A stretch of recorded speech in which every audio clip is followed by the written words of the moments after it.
Doctor की लापरवाही ने मरीज की ले ली जान।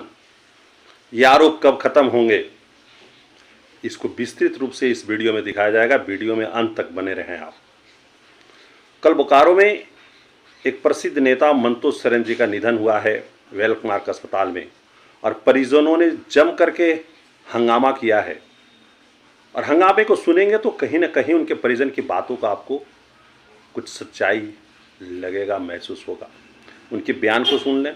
के नाम पर यहाँ से हम लोग को पैसा लिया गया, बोला हार्ट अटैक आया है, इसमें स्टेंट लगाना होगा, उसमें लाखों के रुपए 2 लाख 2.5 लाख लगभग हम लोग से लागत लगी और ट्रीटमेंट किया गया और बोला दिया गया कि नहीं आपका ठीक हो गया, आप 9 दिन के बाद जांच करवा लीजिएगा। पेशेंट मेरे बड़े भाई मंतोष सोरेन 9 दिन के बाद जांच करवाए, बोला दिया गया नहीं ठीक है। और आज के दिन में उनका थोड़ा 2 दिन के बाद आज 22 तारीख को 10 बजे उनका हल्का चेस्ट में दर्द आया और तुरंत हॉस्पिटल आए और इलाज के नाम पर, रजिस्ट्रेशन चार्ज के नाम पर 20,000 रुपये जमा करवाया गया, 10,000 रुपये दवा लिया गया इसी हॉस्पिटल का दुकान से। और 1 घंटा के बाद मेरे बड़े भाई मंतोष सोरेन को मृत घोषित कर दिया जाता है। टोटल पैदल चल के हॉस्पिटल, वहाँ से किसी तरह का उसका प्रॉब्लम नहीं था, हल्का सीना में दर्द था और वो पैदल गाड़ी में चढ़ के गया है और पैदल हॉस्पिटल। लेकिन क्या परिजन जो बोल रहे हैं उसमें सच्चाई है? और अगर सच्चाई है तो ऐसे जो कुकृत्य है कब रुकेगा? ऐसे सब लोग जानते हैं कि डॉक्टर जान कर करके कोई गलती नहीं करता है, लेकिन आखिर मरीज के परिजनों को स्वीकार क्यों नहीं है?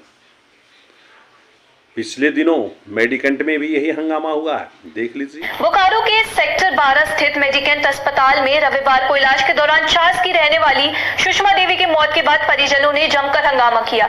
मृतका के परिवार वालों ने अस्पताल प्रबंधन और चिकित्सक डॉक्टर रवि रंजन पर गंभीर लापरवाही का आरोप लगाते हुए गिरफ्तारी कर फांसी देने की मांग की है। बोकारो के प्रसिद्ध अस्पताल बीजीएच, सदर अस्पताल, मुस्कान के मेमोरियल और चैन अस्पताल, जितने भी नर्सिंग हॉस्पिटल हैं, कोई नहीं बचा हुआ है हंगामा से। और ये कारण का एक कुप्रभाव भी मरीजों पे पड़ रहा है। कोई भी अस्पताल सीरियस मरीज को अपने अस्पताल में एडमिट नहीं रखना चाहता है, लेना नहीं चाहता है। कई मरीजों का हमने भी देखा है। अस्पताल प्रबंधन को डर है कि मरीज का ट्रीटमेंट करेंगे, कहीं एक्सपायर हो जाएगा तो हंगामा ना हो। और हंगामे में सिर्फ हंगामा ही नहीं होता है, फिर मुआवजा तक चला जाता है बात। चिकित्सकों का भी एक अपना स्टैंड है और मरीजों का भी एक भावना है, मरीजन के परिजनों का भावना है।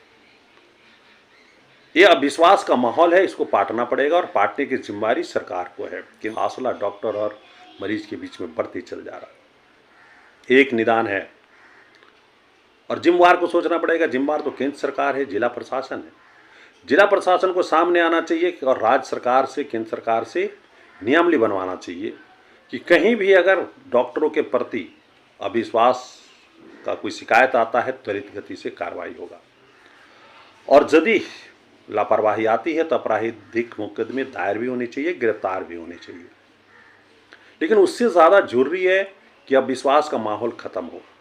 तो जिस प्रकार से अभी व्यवस्था है, अविश्वास को ख़त्म करना आसान नहीं है। डॉक्टर है जो सच के इर्द गिर्द भी नहीं है, मुनाफे के लिए भी काम करता है, व्यवसाय बना के रखे हुए चिकित्सा को, और तब डॉक्टरों पर विश्वास नहीं होता। बात सही भी है। एक छोटे से अस्पताल में जो होने वाला खर्च है, उसी बीमारी का बड़े अस्पतालों में होने वाले खर्च से कोई मेल नहीं है, कोई मेल नहीं है। सामान के तो दाम एक ही होंगे ना, मेडिसिन के तो दाम एक ही होंगे ना, सर्विस चार्ज अलग हो सकता है, लेकिन बिल में गुणात्मक वृद्धि हो जाता है। यह अविश्वास का कारण है। एक छोटा मेडिकल किट्स जिसका 40-50 हज़ार रुपया दाम है, जब बड़े अस्पताल चले जाते हैं तो उसको लाखों रुपया दाम हो जाता है। अगर ऐसा होगा तो अविश्वास तो होगा ना। डॉक्टर के फीस में अगर अंतर होगा तो अविश्वास तो होगा ना। अगर भगवान के नीचे अगर हैं तो भगवान के नीचे की हैसियत को सम्मान देने लायक बनाना पड़ेगा डॉक्टरों को। डॉक्टरों को सामने आना पड़ेगा। आप चिकित्सा में जब गए थे तो आपने शपथ लिया था कि मानव सेवा करना काम है, धर्म है मेरा। लेकिन जैसे ही आपने कुछ दिन काम कर लिया इसे व्यवसाय बना लिया। और जब व्यवसाय बनाएंगे तो अविश्वास होगा, अविश्वास होगा, और अविश्वास होगा तो हंगामे भी होंगे, भुगतना भी आप ही को पड़ेगा।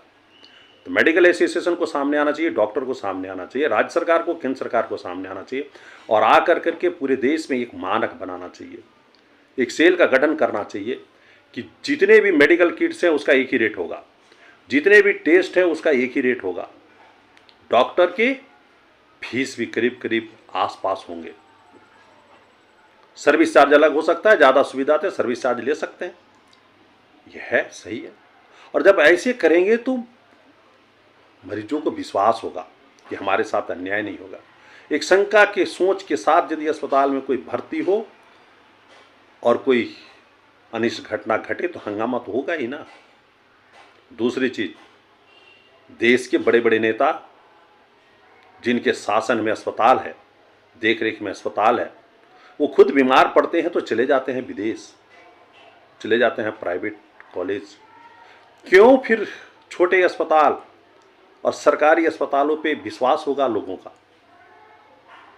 जब मंत्री विधायक ही विश्वास नहीं करते हैं अपने क्षेत्र के अस्पताल पर, राज्य सरकार के अस्पताल पर, तो आखिर लोग किसे विश्वास करेंगे? सबसे बड़ा कारण है अविश्वास का। जब तक इसको पाटा नहीं जाएगा तब तक ऐसे हंगामे होते रहेंगे, और ऐसे हंगामे होंगे तो किसी का भला नहीं है।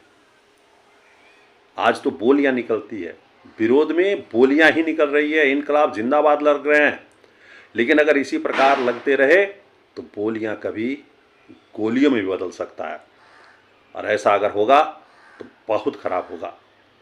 और इसको इस स्तर से भी जानना चाहिए कि ये जो रोज के हंगामे के रूटीन जैसा काम हो रहा है, ये आने वाले समय में बोली तक सीमित नहीं रहेगा, इससे आगे भी जाएगा।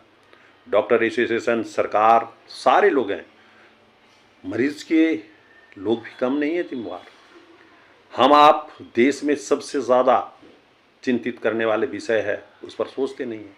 सड़क दुर्घटना रेट सबसे ज़्यादा है, हम लोग चिंता नहीं करते हैं। आग से मृत्यु का रेट बहुत ज़्यादा है, पानी से भी रेट है, चिंता नहीं करते हैं। क्यों नहीं चिंता करते हैं? डॉक्टर से लापरवाही से मृत्यु के बाद हम लोग छटपटाते हैं, रोते हैं, लेकिन इस सब को रोकथाम करने के लिए पहले हम लोग क्यों नहीं जागृत होते हैं? हम लोगों को भी जागृत होना चाहिए।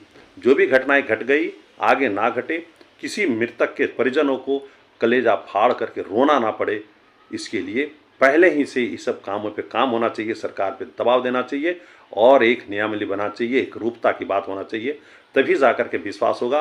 और विश्वास जब कायम होगा तो सब स्वस्थ रहेंगे, माहौल शांति रहेगा।